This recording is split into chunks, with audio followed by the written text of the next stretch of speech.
Hello, first graders. This is Miss Broyhill teaching you a clay lesson that you can do at home if you've got the right supplies. I know that I have some, if you remember, I have some earthenware clay, which comes from the earth, in my classroom. And if you need some and you can't get any other kind of clay, let me know and I will send some to the office that you can use.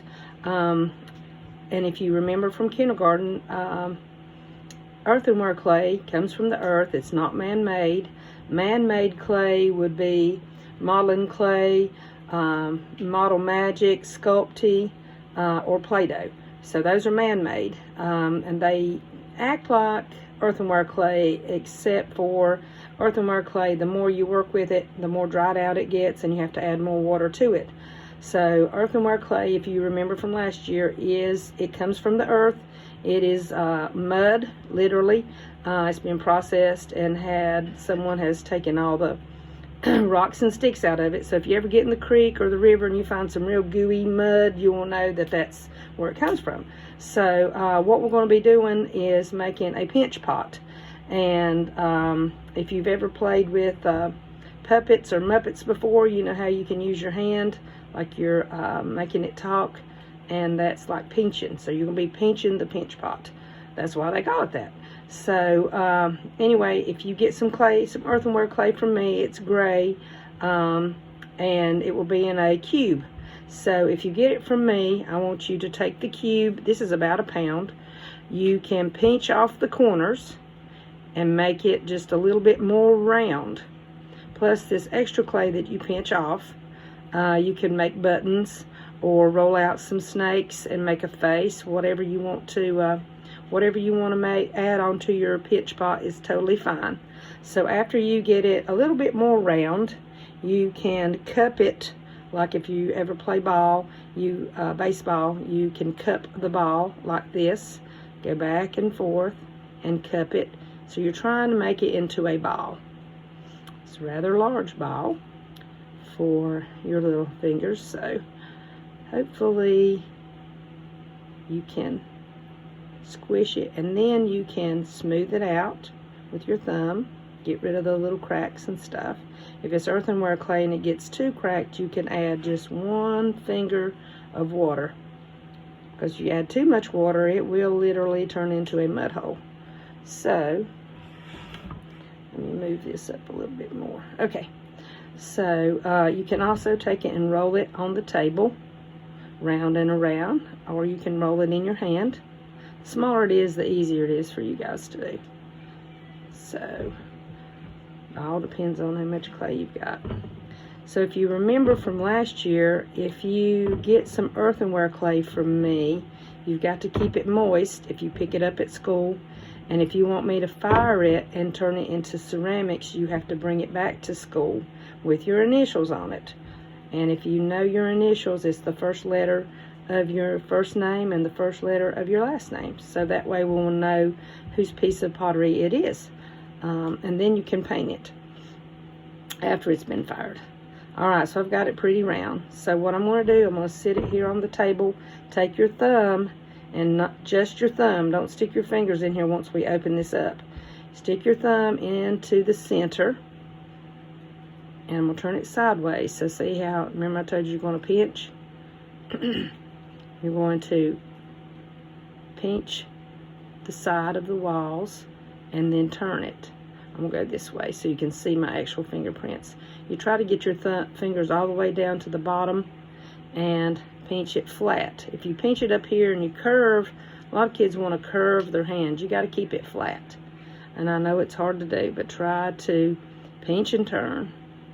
Try to get where you can do. If you have modeling clay, you can do this over and over again. You can even do it with your eyes closed at a certain point. That would be really great. So I've got it pretty flat. Now look at where I've opened it up, and I have created a pinch pot. You can drop it on the table a little bit to flatten it out. This would be where your initials would go. Now if you want to take this extra clay that you have, and we can make some buttons You can decorate, you can make some spikes on it if you wanted to, buttons, you could make a face on it, you could put a handle on it. If you remember in kindergarten we rolled out snakes, but we're going to call it coils, like a snake coils up. So, but in kindergarten we called them snakes. So I have pinched off small little pieces that I can roll into a ball and make little buttons to go around the edge if you want to. That's just a suggestion. We can turn them into eyes and a nose and roll out a coil and make a mouth on the side if we wanted to. You could put a handle on it. Now, anytime if you're using earthenware clay, you always have to wet it before you stick it on there. And you can't just stick it on there and leave it. You have got to put some pressure on it to get it to stay. Remember that. Now, with modeling clay, not so much, or Model Magic, not so much. Play-Doh is already colored. You can buy Model Magic that's white, and you can actually use markers and color it before and smush it around, and you can color it afterward. So you wouldn't have to worry about color if you're using any of those clays. But if you're using earthenware clay, when I fire it, if you remember this from last year, when I fire it in the kiln, it will come back white. Right now it looks gray. It will come back white, and you can paint it. A lot of potters use glaze, which makes it look like a real coffee cup, but we don't use glaze till we get in the 4th grade. So I'm going to put some buttons on the top edge of my pinch pot to make it more decorative. So I've wet it, rolled out a ball, and you got to push it on there. I think I wanted to make it look kind of like a chain. That's what it reminds me of. Now you're thinking, well, what can I do with a pinch pot that looks like this? Can I drink out of it? Can I eat out of it? If it's earthenware clay and it's been fired and been glazed, you can put water in it. You can put it in the dishwasher, you can put it in the microwave. But if it's going to be painted, you know, if you put a liquid in the paint, it's of course going to just wash it off. So you wouldn't be able to eat out of it or drink out of it, but you could use it for a gift. You could use it for decoration.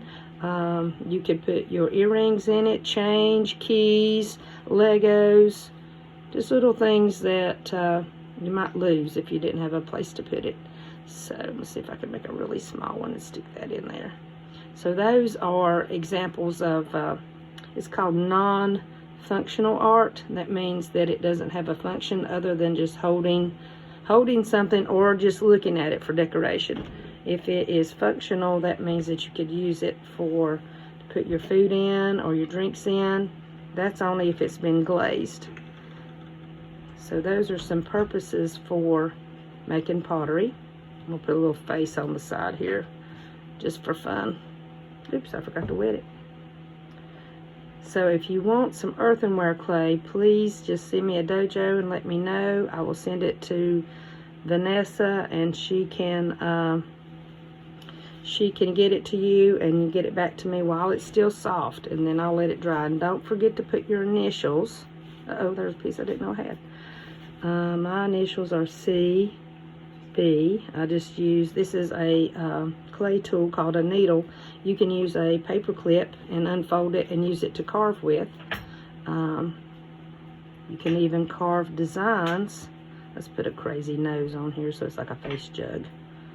It's going to be kind of funny, which is good. We need some laughter. There you go. Alright, so if you want to put in some pupils, just dot some holes in there. If you want to put decorations on the side, you can carve into it, but don't go all the way through.